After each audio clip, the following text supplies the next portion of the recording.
Hello everyone. तो दोस्तों SSC GD 2025 21 फरवरी का आज का एग्जाम कंप्लीट हो चुका है।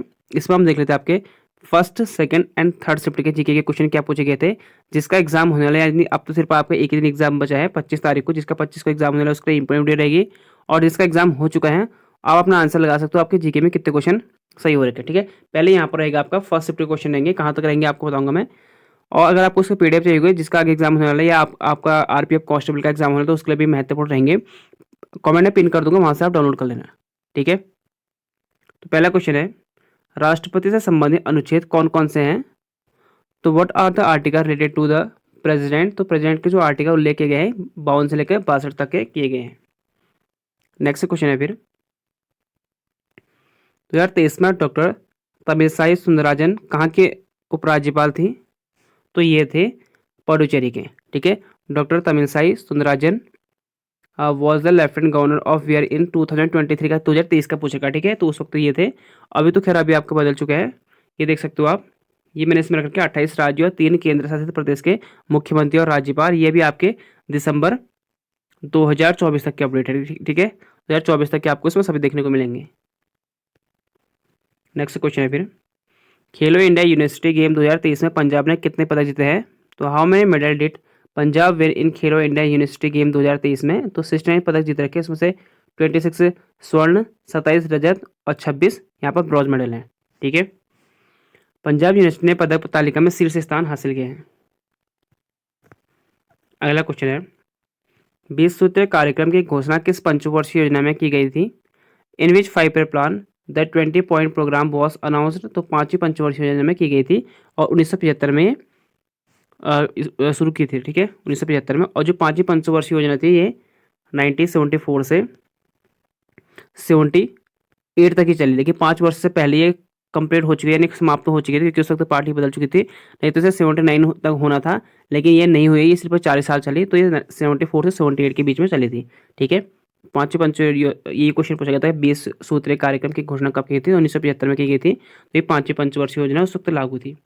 तीसरी और 2 क्वेश्चन पूछे थे। देखो पंचवर्ष से अभी आपके क्वेश्चन 2 से 3 क्वेश्चन पूछा रहे हर एक शिफ्ट में। तो जिसका 25 को एग्जाम है, आपको मैं कह रहा हूँ कि इनको पढ़ के जाओ। आपके कम से कम मैं इतनी गारंटी देता हूँ आपको इसी वीडियो से, सिर्फ आप इतना पढ़ लो। 5 ईयर प्लान यानी पंचवर्षीय योजना, एक टॉपिक ये हो गया। 2011 की जनगणना, 3 क्वेश्चन आपके यहाँ से बन जाएंगे, 3 से 4 क्वेश्चन। ठीक है, लोक नृत्य और आर्ट शास्त्रीय नृत्य उनसे संबंधित व्यक्ति, वाद्य यंत्र उनसे संबंधित व्यक्ति, ये भी आपके टॉपिक मोस्ट इंपॉर्टेंट है। और क्रिकेट या कोई भी शब्दावली यानी स्पोर्ट्स के शब्दावली, और जब भी करंट का इवेंट हो रहा है कि वहाँ से पढ़ लो, आपके 7 से 8 क्वेश्चन यहीं से आ जाना है। और बाकी एक आर्टिकल से भी आपके जो 1 से लेकर 80 तक तो आपको आर्टिकल याद होना ही होना चाहिए। और मौलिक कर्तव्य, अभी आपके जो 19, 20 और 21, अभी मुझे लगता है कि पहले नहीं पूछा गया था मौलिक कर्तव्य, अब आपके हर एक शिफ्ट में मौलिक कर्तव्य पूछे गए हैं। मौलिक कर्तव्य को अच्छे से पढ़ लेना, मैंने आपको डेली कराता हूँ मौलिक कर्तव्य। तो उसमें क्या क्या हो रखा है, 11 कब बनाता है, कौन सा अमेंडमेंट के तहत होता है। तो मौलिक कर्तव्य ये आपके 7 से 8 टॉपिक है, इनको पढ़ के जाओ। इतनी आपको मैं गारंटी देता हूँ, जब भी आपका एग्जाम होगा 25 तारीख को, आपको मुझे कमेंट करना शाम को कि ये क्वेश्चन आए थे नहीं आए थे। तो मैं इतने कह रहा हूँ कि आपको 7 से 8 क्वेश्चन आपके आएंगे। ठीक है, तो इनको जरूर पढ़ लेना, जिसका आगे एग्जाम होना है, जिसका 25 को। अब तो खैर एक ही दिन एग्जाम है, अगर कोई स्टूडेंट बचा है तो, अगर कोई देख रहा है तो इस वीडियो को। तो तीसरे पंचवर्षीय योजना में मुख्य घटना घटी थी जिससे वह असफल रही थी। तो उस वक्त क्या हुआ, 2 युद्ध हो गए थे। एक तो इंडिया चाइना का युद्ध हुआ था वो, और एक हुआ था पाकिस्तान के साथ। ठीक है, तो तीसरे पंचवर्षीय योजना 61 से 66 के बीच में हुई थी। इसका उद्देश्य था खाद्यान्न उद्योग को बढ़ाना। लक्ष्य रखा था 5.6%, लेकिन प्राप्त किया था 2.8%। और हरित क्रांति की शुरुआत भी 1965 से ही हुई थी, लेकिन भारत में कब हुई, 1967 से 68 के बीच में पहला चरण, और दूसरा चरण 77 से 78 के बीच में। और भारत में फादर ऑफ ग्रीन रिवोल्यूशन किसे कहते हैं, MS स्वामीनाथन जी को कहते हैं। और तीसरी पंचवर्षीय योजना का असफल होने का कारण ये था 62 में भारत चीन और 65 में भारत पाकिस्तान का युद्ध। बालकृष्ण बुआ चिलकर जीकर किस घराने से संबंधित हैं, तो ग्वालियर घराने से। और शास्त्रीय नृत्य उनसे घराने से संबंधी, ये भी अभी बन रहा आपके। भारत के किस शहर में 141 अंतर्राष्ट्रीय ओलंपिक समिति सत्र की मेजबानी की है, तो मुंबई। प्रधानमंत्री नरेंद्र मोदी ने 14 अक्टूबर 2023 को मुंबई के जियो वर्ल्ड सेंटर में आयोजित 141वें अंतर्राष्ट्रीय ओलंपिक समिति का सत्र का उद्घाटन किया है। यह सत्र लगभग 40 वर्षों के बाद भारत में आयोजित किया गया है। इससे पहले 1983 में नई दिल्ली में 86वें इंटरनेशनल ओलंपिक कमेटी सत्र हुआ था 1983 में, इसको अभी हो रखा है। अगला हिमाचल प्रदेश का लोक नृत्य कौन सा है, तो ये पूछा गया था, मुझे लगता है कि आई थिंक नाटी था। आप मुझे बता रहे कि ये नाटी था या कौन था। मैंने आपको ऐसे करा तो सभी रखे हैं हिमाचल प्रदेश के, तो देख सकते हो आप। आंध्र प्रदेश के इनको याद कर लो। असम के ये बन चुका है, असम का बिहू बन चुका है 2-3 एग्जाम में। गरबा, डांडिया, ये सब एग्जाम बन चुके हैं। हरियाणा, हिमाचल प्रदेश का ये हिमाचल प्रदेश का पूछा है नाटी, तो बाकी भी याद कर लो। ठीक है, तो ये सभी इंपॉर्टेंट है, इन सबको आप याद कर लीजिए। ये बन चुका है, ये यक्षगान बन चुका है। केरल का कथकली बन चुका है। मोहिनीअट्टम, ये 3 के 3 बन चुके हैं। महाराष्ट्र के लावणी बन चुके हैं। उड़ीसा छऊ नृत्य बन चुका है, इंपॉर्टेंट है। पश्चिम बंगाल, पंजाब का भांगड़ा गिद्दा, ये अभी आपके देखने को मिलेगा, इसी शिफ्ट में रखा है, या ये अगले शिफ्ट में देखना भी आपको, ये भी एग्जाम में इंपॉर्टेंट है। आज के शिफ्ट में बने हुए क्वेश्चन राजस्थान तो इंपॉर्टेंट है, यहाँ से आपको एक क्वेश्चन आपको जरूर देखने को मिलेगा। ठीक है, ये सभी याद कर लेना आपको। तो जितने भी हैं, मैं तो जल्दी कर रहा हूँ ताकि वीडियो लंबी ना हो, तो लेकिन आपको आराम से आप लोग अगर आपका क्योंकि अभी तो आपके पास देखो 22, 23, 24 3 दिन आपके पास है। 3 दिन में अच्छे से जो आप उसमें टॉपिक करो 7 से 8 इनको जरूर पढ़ लेना, बाकी आप पढ़ो ना पढ़ो, आपके लिए हेल्पफुल रहेगी। और आपको कमेंट में कर दूंगा, पिन कर दूंगा, तो उसको आप डाउनलोड करके पढ़ लेना अच्छे से। ठीक है, अगला है पे भरतनाट्यम किस राज्य का प्रसिद्ध नृत्य है, तो आसान सा है, तमिलनाडु का, बार बार रिपीट हो रखा है। मौलिक अधिकार में कौन सा अधिकार शामिल नहीं है, तो संपत्ति का अधिकार जो है इसे हटा दिया गया है। ये आर्टिकल पहले 31 में था। 44वें संविधान संशोधन के तहत इसे मौलिक कर्तव्य से हटा दिया, यानी 44वें कॉन्स्टिट्यूशन अमेंडमेंट एक्ट 1978 के तहत इसे हटा दिया गया है संपत्ति का अधिकार से। इसे रख दिया गया है अब आर्टिकल 301 में रख दिया गया है। पहले आर्टिकल 331 में था, अब इसे 301 में रख दिया गया है। ठीक है, 31 हटा दिया गया अब। अगर लोकसभा और राज्यसभा की संयुक्त बैठक किसके द्वारा बुलाई जाती है, तो भारत के राष्ट्रपति द्वारा बुलाई जाती है, और 108 के तहत ही राष्ट्रपति की यह अधिकार है। ठीक है, 108 में उल्लिखित है। लोकसभा के अध्यक्ष करते हैं, इसकी अध्यक्षता करते हैं लोकसभा के अध्यक्ष।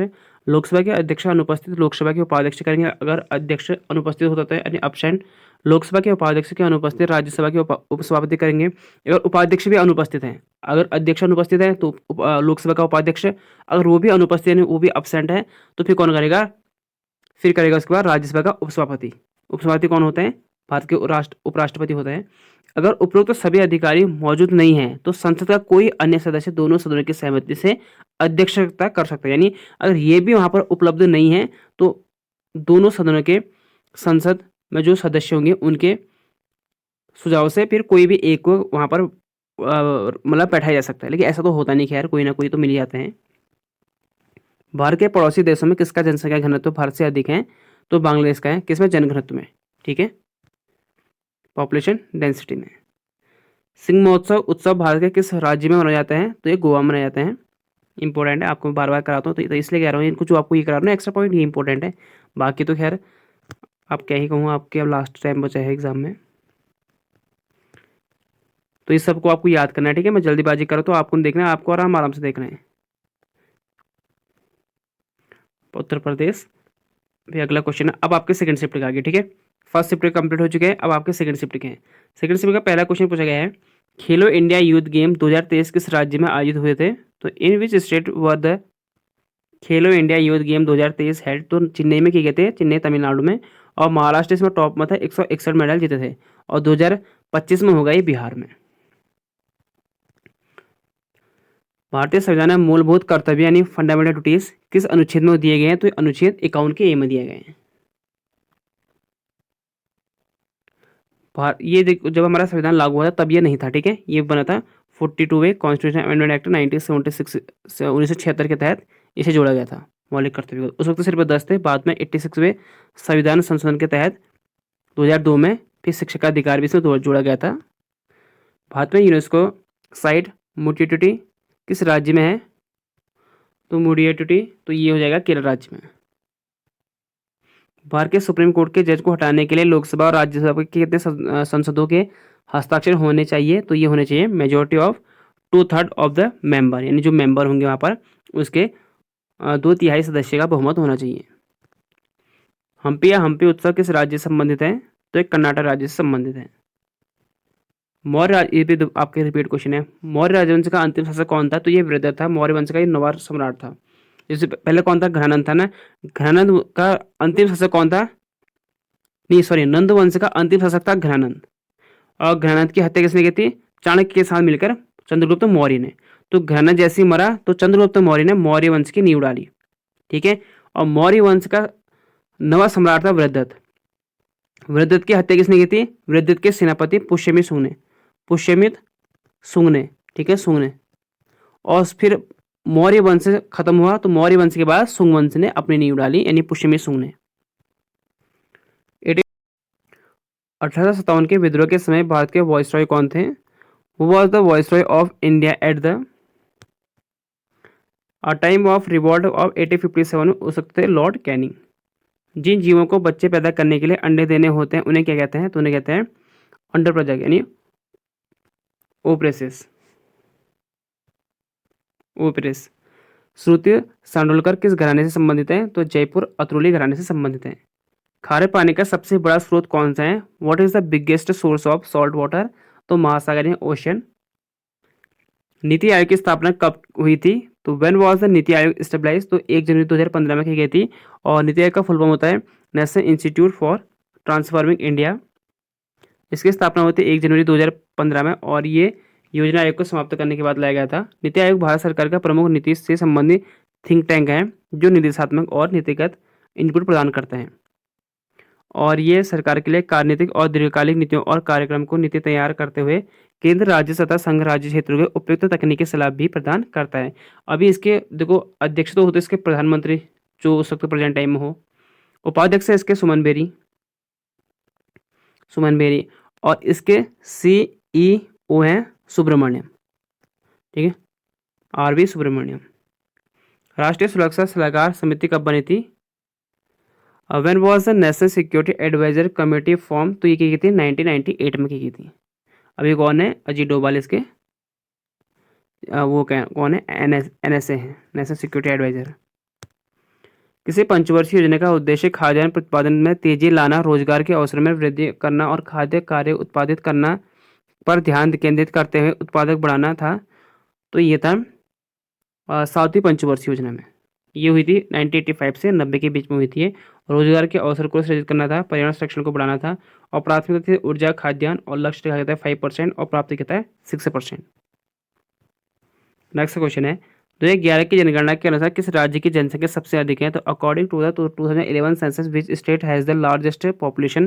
देखिए वहाँ आपको ऑप्शन में यूपी नहीं दिया गया था तो ऑप्शन आपको दिया था महाराष्ट्र, तो आपको देगा करेक्ट महाराष्ट्र आंसर, ठीक है। तो वैसे यूपी फर्स्ट नंबर पर है, सेकंड पे महाराष्ट्र, थर्ड पे बिहार और फोर्थ पे waste Bengal.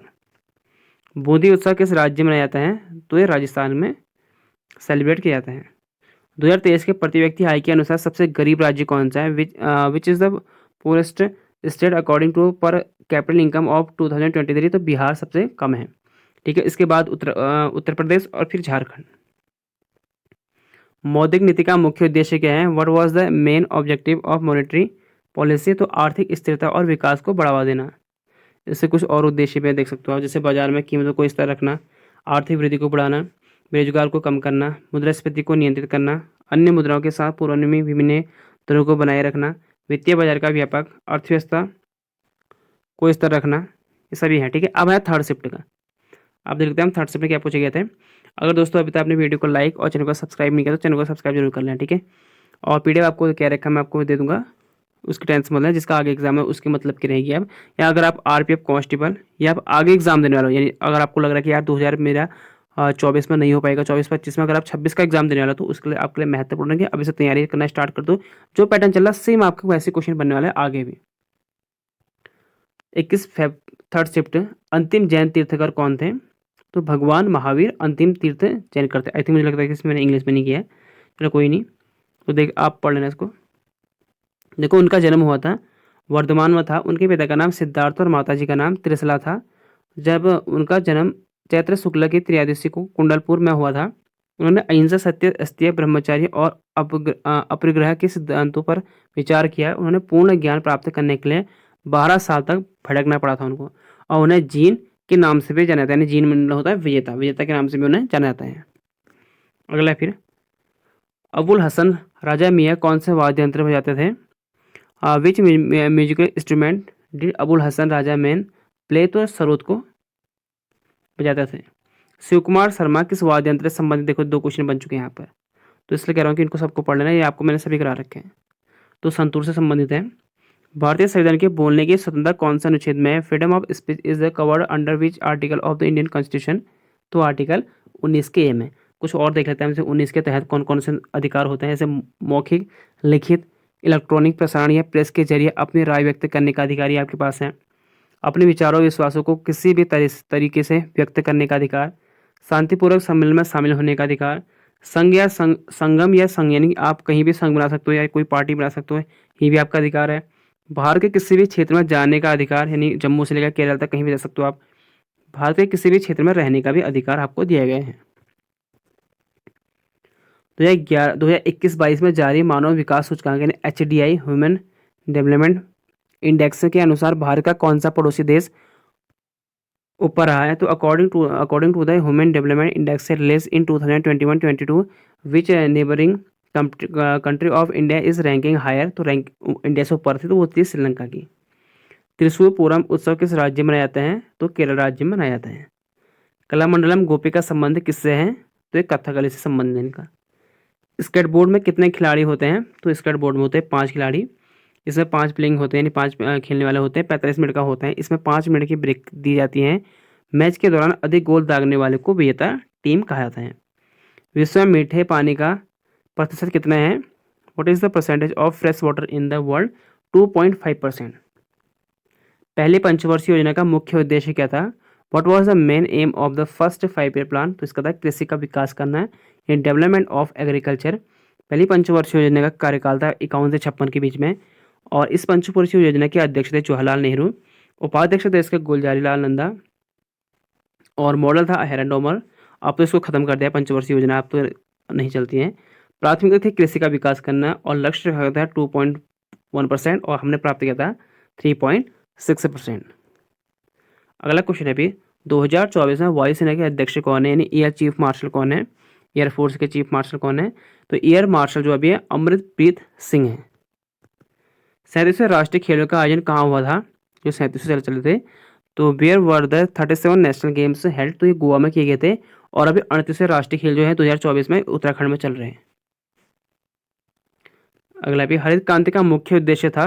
What was the main objective of green revolution? तो ज़्यादा उपज देने वाले खाद्य फसलों का उत्पादन बढ़ाना इसका मुख्य उद्देश्य था। ठीक है, the aim was to increase the production of high yielding food crops। पंजे देखो, ये आपके थर्ड सेमेस्टर क्वेश्चन फिर पूछा गया क्वेश्चन है, तो इसलिए कह रहा हूँ आपको घुमा फिरा के अब जो है वहीं से क्वेश्चन आ रहा है। मुझे लगता है कि देखो सबसे टफ मुझे लगता है ना जो जीके का जो सबसे एसएससी जीडी का 2025 का सबसे टफ बना था, वो बना था 11, 12 और 13 तारीख को। ये 3 तारीख को मुझे सबसे टफ लगा था जीके का पेपर, एसएससी जीडी 2025 का। बाकी तो यार और इजी टू मॉडरेट है, जैसे अभी आपका लास्ट में एग्जाम बन रहा है 19, 20, 21 और 25 को भी ऐसे ही बनेगा, और वैसे आपके स्टार्टिंग में बना था जैसे आपके 4, 5, 6, 7 को बना था। बीच का आपको जो एक आया था जब 11 होने को 10, 11, 12, 13 को हुआ था, लेकिन 10 का ठीक था। फिर भी 11, 12, 13 को जो पेपर था वो आपका थोड़ा बहुत मुझे लगा कि डिफिकल्ट पेपर था, यानी हम उसे easy to moderate, moderate to tough ही कहेंगे। अधिकतर उसमें टफ क्वेश्चन यानी मॉडरेट टू टफ क्वेश्चन थे। अभी तो आपके ठीक पेपर है, जिसका आगे एग्जाम होने वाला है उसके लिए तो ठीक पेपर बनेंगे, आप इतना याद करके जाओ। पंजाब का भी प्रमुख नृत्य कौन सा है? तो ये हो जाएगा गिद्धा मैन डांस। तो ये थे आपके जीके क्वेश्चन। आई होप आपको अच्छे लगे होंगे। अगर वीडियो अच्छी लगी तो वीडियो को लाइक, चैनल को सब्सक्राइब जरूर कर लें। मिलता है आपको अगले वीडियो में, और पीडीएफ आपको डाल दूंगा, मैं लिंक डाल दूंगा कमेंट में, वहाँ से आप डाउनलोड कर सकते हो। ठीक है।